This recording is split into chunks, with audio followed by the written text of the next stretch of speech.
परीक्षित को उनके दादा और कृष्ण ने अच्छी तरह से पढ़ाया था, लेकिन जब कृष्ण अपने निवास के लिए चले गए तो वह सिर्फ एक युवा लड़का था और पांडव कृष्ण के मार्गदर्शन के बिना रहने के बारे में सोचने में असमर्थ थे। उन्होंने भी स्वर्ग प्राप्त किया और परीक्षित को राजा बनाया। युवा राजा में अपने पिता और दादा के सभी गुण थे और उन्होंने अपने से बड़े और अनुभवी लोगों के मार्गदर्शन से अच्छा शासन किया। उनके शासनकाल के दौरान द्वापर युग समाप्त हुआ और कलयुग का आरंभ हुआ। जैसे ही परीक्षित ने अपने राज्य में काली के आगमन के बारे में सुना, वो उसकी तलाश में निकल पड़े ताकि इससे पहले कि वह उनके शांतिपूर्ण राज्य में तबाही मचा दे, वो उसे नियंत्रित कर सके। उसने जल्द ही एक बूढ़े बैल को देखा जिसके 3 पैर टूटे हुए थे।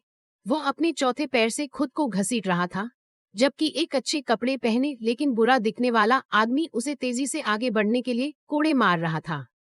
उसने इस अत्याचार को रोकने की कोशिश की, लेकिन उस व्यक्ति ने राजा के सामने झुककर कहा कि वह कलयुग का है और वह रहने के लिए जगह चाहता है।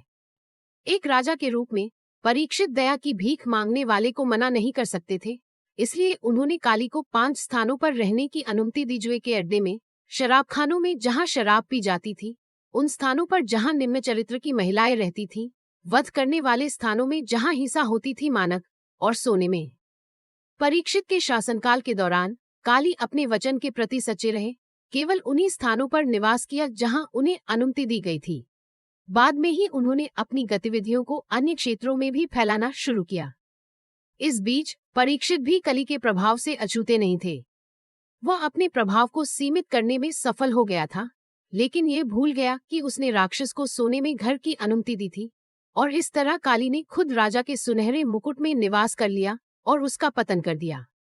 एक दिन परीक्षित हस्तिनापुर के आसपास के जंगलों में शिकार करने गए, लेकिन एक भी जानवर हासिल करने में असमर्थ रहे।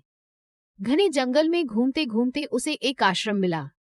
भूखा प्यासा वो कुछ भोजन और पानी पाने की आशा से आश्रम में दाखिल हुआ, लेकिन उसे ध्यान में डूबे एक ऋषि के अलावा कोई नहीं मिला। अपनी जरूरत से उबरकर उसने ऋषि को जगाने की कोशिश की, लेकिन कोई फायदा नहीं हुआ। आमतौर पर एक धैर्यवान और समझदार व्यक्ति परीक्षित एक कठिन और अनुत्पादक दिन के बाद थका हुआ था और अच्छे मूड में नहीं था। इसके अलावा काली के प्रभाव में जो एक उपयुक्त अवसर की तलाश में था, वो क्रोध से उबर गया और ऋषि को दंडित करने की इच्छा से भर गया। इधर उधर देखने पर उसने फर्श पर एक मरा हुआ सांप देखा और उसे अपनी तलवार से उठाकर ऋषि के गले में डाल दिया और चला गया।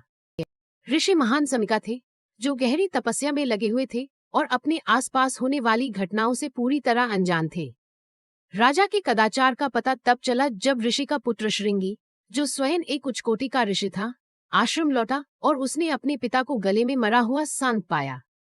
वह अपनी शक्तियों के माध्यम से अपराधी की पहचान करने में सक्षम था और उसने राजा को शाप दिया कि वह 7 दिनों में सांपों के राजा तक्षक द्वारा काटे जाने पर मर जाएगा। इस बीच ऋषि जाग गए और उन्हें अपने बेटे की जल्दबाजी की हरकत पर पछतावा हुआ, जो एक महान और न्यायप्रिय राजा की मृत्यु का कारण बनेगा। अपने बेटे को श्राप वापस लेने के लिए मनाने में असमर्थ, ऋषि महल के लिए निकले और राजा को अपनी मृत्यु के बारे में सूचित किया। इस बीच परीक्षित को भी अपने किए पर पछतावा था और वह सोच रहा था कि वह कैसे सुधार कर सकता है। उसने ऋषि से माफी मांगी और उनकी जानकारी के लिए उन्हें धन्यवाद दिया और उनकी मृत्यु से मिलने की व्यवस्था करने लगा। जब उनकी सारी प्रजा गहरी निराशा में थी, तब परीक्षित ने अपने राज्य की बागडोर अपने पुत्र जन्मेजय को सौंप दी और अपनी संपत्ति छोड़कर गंगा के तट पर एक झोपड़ी में निवास करने लगे और उपवास और भगवान का ध्यान करना शुरू कर दिया। राजा के आश्रम में आगमन से वहां ऋषियों की भीड़ उमड़ पड़ी और जल्द ही व्यास के पुत्र ऋषि सूखा वहां पहुंचे। ऋषि को देखकर परीक्षित रोमांचित हो गए, क्योंकि यह उनके लिए कृष्ण के साथ साथ अपने पूर्वजों की कहानी सीखने का सबसे अच्छा अवसर था। क्योंकि ऋषि ने ये कहानियां अपने पिता से सीखी थी, जिन्होंने स्वयं महाकाव्यों की रचना की थी। तब सुख ने परीक्षित और अन्य ऋषियों को भगवान विष्णु की कहानी सुनाई। उनके कई रूप और साथ ही उनकी शिक्षाएं लोगों को उनकी सलाह और अच्छे जीवन के नियम। इसे ही आज श्रीमद्भागवत के नाम से जाना जाता है। शेष 7 दिनों में परीक्षित को भगवान की कथा सुनाकर ऋषि चले गए। इसके तुरंत बाद जब तक्षुक राजा को मारने के अपने कर्तव्य को पूरा करने के लिए पहुंचे, तो उन्होंने पाया कि परीक्षित पहले ही उस कृष्ण में विलीन हो चुके थे, जिनके वे आराध्य थे।